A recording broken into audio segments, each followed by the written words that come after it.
মাথায় আমাদের থাকে যে রোমান্টিক কিছু যদি আসলে পাওয়া যায় তাহলে ওই দিনটাকে ভালো কিছু দেখে হয়তো আমরা সেলিব্রেট করতে পারি। ছুরি চাকু এখন আমারও পছন্দ হয়ে গেছে, এখন কিছু করার নাই, এখন যেই কাজই করি না কেন ছুরি আর চাকু একটু একটু আসবে। একটা জিনিস শেয়ার করি যেটা আমার মাথায় এই যে কিছুক্ষণ আগে স্ট্রাইক করলো, সেটা হচ্ছে 23-এর ভ্যালেন্টাইন্সেও আসলে একটা কন্টেন্ট করেছিলাম যেটা বিঞ্জে গিয়েছিল, দ্য সাইলেন্স।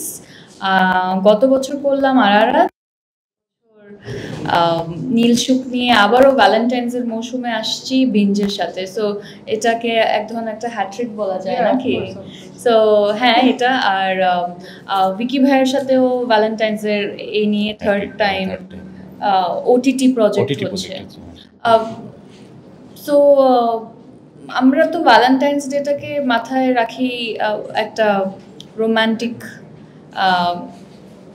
একটা মৌসুম, এবং হচ্ছে 7 তারিখ থেকে সম্ভবত শুরু হয়ে যায় rose day, chocolate day, proposal day, অনেক কিছুই।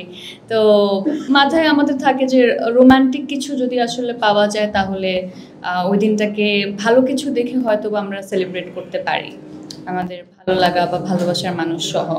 তো ওইরকমই এক ধরনের একটা চিন্তা ভাবনা ছিল যে রোমান্টিক কাজ কিন্তু ভিন্ন ধরনের আমরা কি দিতে পারি কিনা অডিয়েন্সকে। সেই জায়গা থেকে যখন ভিকি ভাইয়া এই গল্পটা শোনালেন, আমার কাছে মনে হলো হ্যাঁ, এখানে রোম্যান্সটাও আছে এবং কিছুটা ভিন্নতাও আছে। সেই জন্য এই কাজটা করা, বিঞ্জ সাথে আছে, সেটাও অনেক বড় একটা ব্যাপার। তো সব কিছু আসলে একদম সুন্দরভাবে মিলে যায় এবং কাজটাও আমরা সুন্দর করে শেষ করি। যতটুকু আমাদের ক্যাপাবিলিটি আছে সেটা আমরা ইউটিলাইজ করার চেষ্টা করেছি। একটা ভিন্ন ধরনের গল্প আপনাদেরকে দেওয়ার চেষ্টা করেছি। ট্রেলার দেখে হয়তোবা কিছুটা আজ পেয়েছেন আপনারা, আর বাকিটা 18 তারিখে আশা করছি আপনাদের সবার সাথে আবারও দেখা হবে। আমাদের প্রিমিয়ার হতে চলছে সেদিন। এই তো, আর আপনাদের সবাইকে অনেক অনেক ধন্যবাদ। আমি স্পেশালি আমার জায়গা থেকে অনেক বেশি ধন্যবাদ জানাতে চাই, কারণ আমার মনে হয় ডিসেম্বর মাস থেকে আপনাদের সাথে এত বেশি দেখা হচ্ছে আর এত বেশি সাপোর্ট করেছেন আপনারা আমাকে, আমার কাজকে, আমার ক্যারিয়ারকে। এটার জন্য সবসময় কৃতজ্ঞ থাকবো এবং এই কাজটা আশা করছি আপনাদের সবার ভালো। বাকি কথা 18 তারিখে হবে। আসলে পুরো সপ্তাহ জুড়েই তো আসলে ভ্যালেন্টাইন্স ডেটা সেলিব্রেট করা হয় কাজের জায়গা থেকে।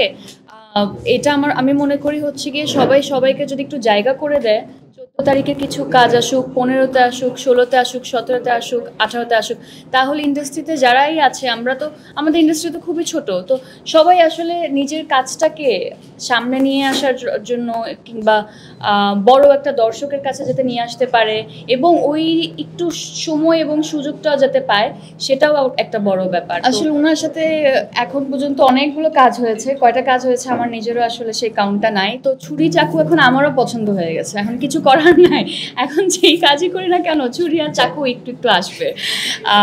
জোকস অ্যাপার্ট, যেটা বলছিলাম, ট্রেলার যখন আপনারা গানটা দেখেছেন তখন নিশ্চয়ই একেবারেই একদম পিওর রোম্যান্টিক কিছু আসতে যাচ্ছে তেমন একটাই আভাস পেয়েছেন নিশ্চয়ই। আর আজকে যখন ট্রেলারটা লঞ্চ হয়েছে, এখানে মনে হচ্ছে যে গল্পের মধ্যে আরও কিছু লেয়ার আছে এবং গল্পের মধ্যে একটু মিস্ট্রি আছে, ভালোবাসা আছে, ফ্যামিলি ড্রামা আছে। এই যে এই সব কিছু যখন আসলে একটা কন্টেন্টের মধ্যে থাকে তখন আসলে আমরা সব ধরনের দর্শক পাই। তো এটাও একটা প্লাস সাইড আমি মনে করি।